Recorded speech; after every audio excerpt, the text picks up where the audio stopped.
Mä oon Bofortin toimituspäällikkö Iida Kukkapuro. Bofort on ainutlaatuinen aikakauslehti, joka kertoo tarinoita, joita kukaan muu ei kerro. Bofort käsittelee Itämeren rannoilla asuvia ihmisiä ja kaikkea sitä, mitä tapahtuu merellä.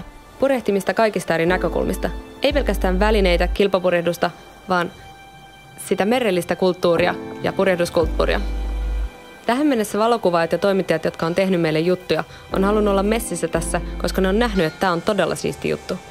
Jotta me voidaan ylläpitää tämä laatu ja jotta me voidaan tehdä jatkossa kunnianhimoista suomen- ja ruotsinkielistä journalismia, me tarvitaan siihen teidän apua.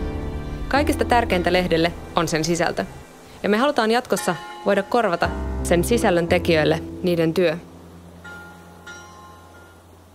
Hej, mitt namn är Niklas Sandström och jag är bildchef på Bofort. Vi satsar stort på kvalitet från planeringsskedet till slutprodukten. Med stora och starka bilder samt en elegant grafisk formgivning erbjuder vi läsaren en långvarande och mångfacetterad läsarupplevelse.